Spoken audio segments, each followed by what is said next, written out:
what do we have here? Wow. Beautiful red convertible. Tied to a 350Z. What are the chances of this? Oh, I wonder what that means. I guess you'll have to just watch the video and see.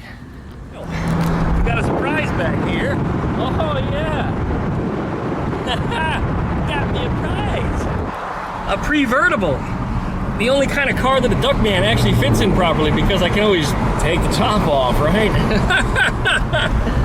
Well, this car needs some stuff, and we're going to be working on this one coming up here in the videos. It's got some issues. Going through things sitting in the driveway as I was looking it over, I discovered that it's got some minor issues that need to be taken care of. Stuff that's not too big of a deal. A little bit of tuning, a little bit of this and that, just a little bit of love, and we can get this thing to where it needs to be. So, you guys that want to stay tuned, licky, likey, comment, and subscribe. Don't forget to plug that dingle bell so you get updates every time I upload a video. Check out duckshit.net for all of my different social media links. And we'll be back right after that intro.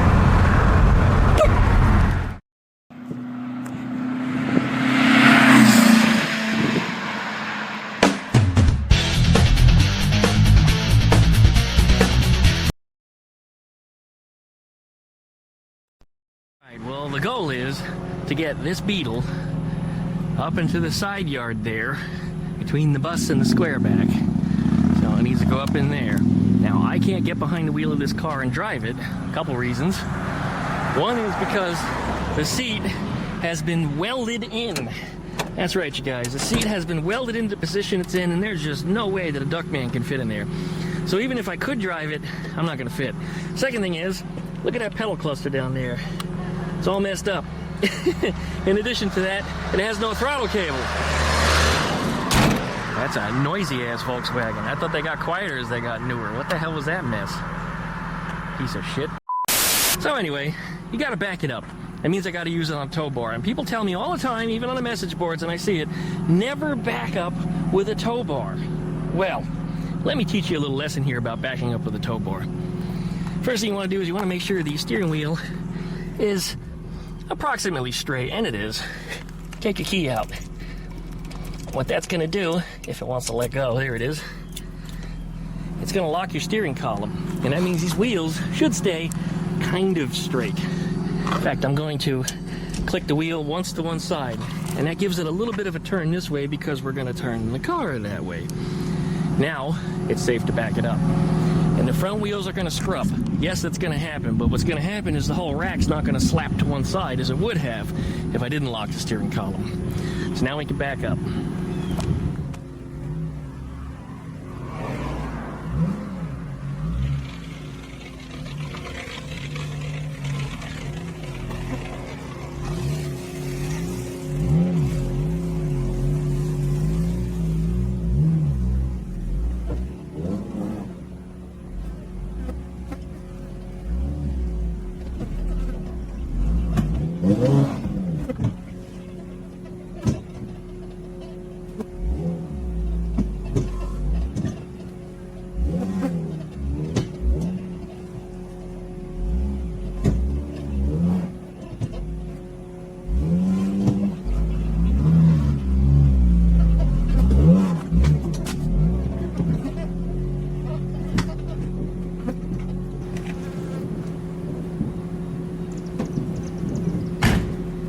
Yeah, that about gets it. I'm going to turn the steering wheel just a little bit, so that way the Beetle will crank itself in there slightly. It was a little trouble getting some traction, so I had to use momentum to roll up the hill because the Z was slipping. When going in reverse, that means the Z is a front-wheel drive car, and it just slippy, slippy, slippy. I wouldn't have had that issue otherwise, so yeah, you can see where it was digging. Not a big deal because Big Blue can handle anything that I've chucked at her yet. Anything at all. Alright, here we go. Alright, and she is in position. I have a walk around this car in a little bit. It's just too damn hot out here to do anything else with this right now. I'm completely sweated through my clothes. And I've actually been sitting in the air conditioning. Yeah, anyway. Oh man. put the strappy on there in case I needed something to grab onto to pull it backwards, but no, I didn't need it. Alright, well, we're good. Right. Well, I wanted to get out here before it started raining, get a good look at this Beetle, because it's about to pour. And it's going to be coming down real good in a little while. The forecast looks terrible, which is one of the reasons why I didn't detach the tow bar yet.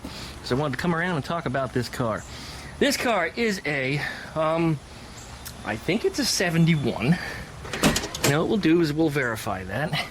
Get in here, pop the little trunk. Uh-oh. Uh-oh, I might have something else to fix.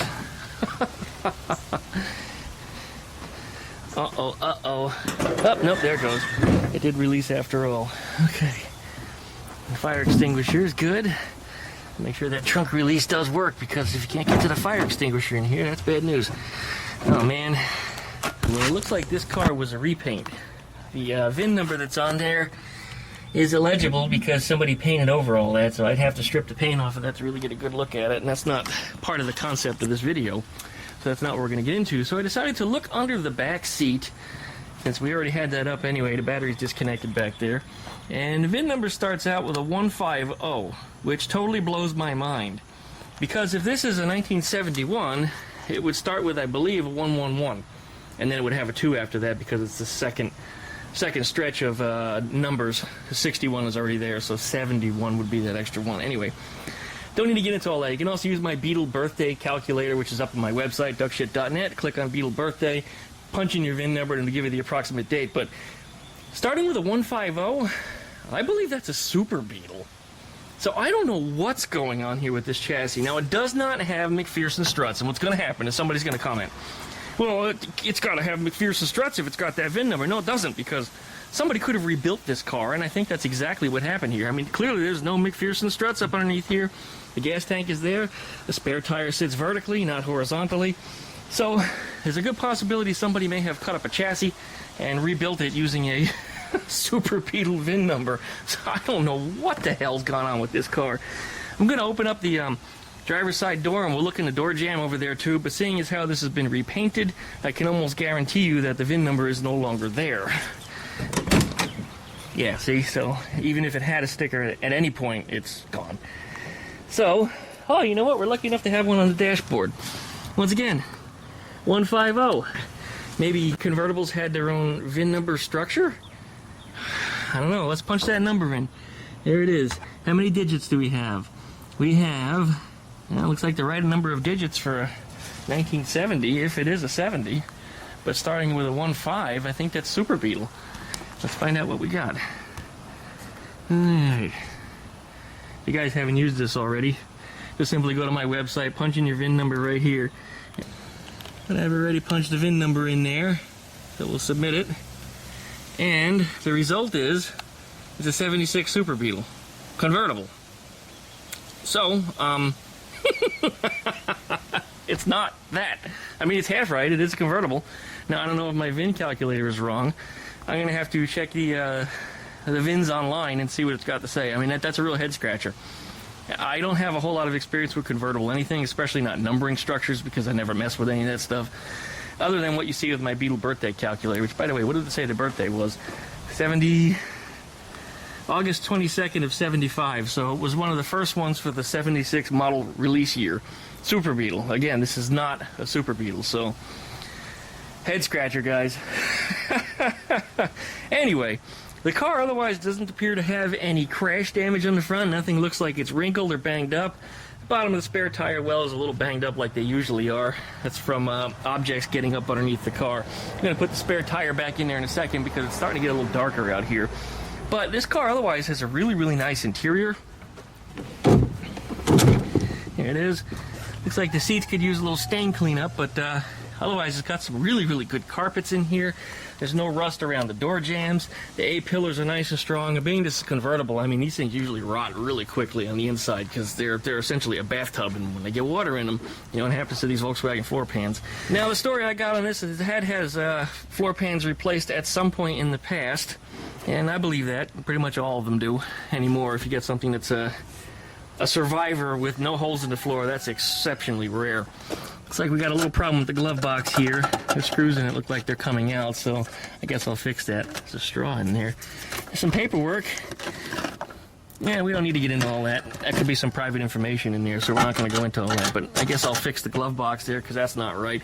You do need to fix the pedal cluster, because that is just a mess underneath there. The brake pedal fell backwards towards the driver, and the gas pedal is also backwards towards the driver, and there's no cable on the throttle pedal either, so I have to replace the cable on it.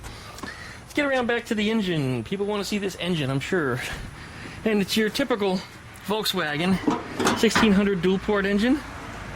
Oh no, hang on. This is a single porter. Yeah, it's got single ports in it.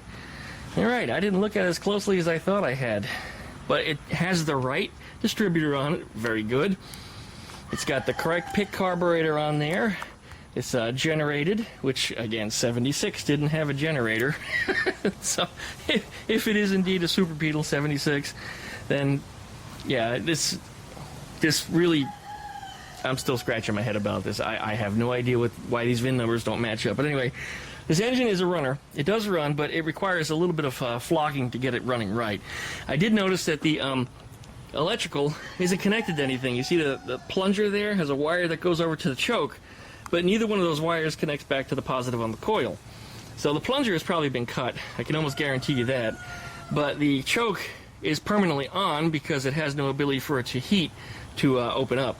So I need to deal with that. I also need to remove the fuel filter from the engine compartment. So we're going to go through everything on this and just make the car right. And it doesn't need much to get it there. It might be like a one video thing. I'll go through the entire thing. We'll change out the oil. We'll just make sure everything on it is tip-top. And then we'll figure out what's going to happen to it after that. Should be good. Should be good. I mean, man, this car is it's just a really nice one. It's a really nice one. And it's a shame I'm not a convertible guy, really.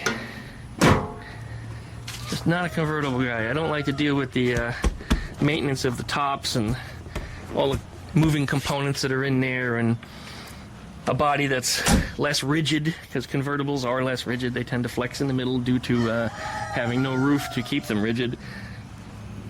But I can certainly sit in there and sit upright and sit comfortably, and my head barely comes above the windshield when I sit up proper, as opposed to leaning back like I do in most cars.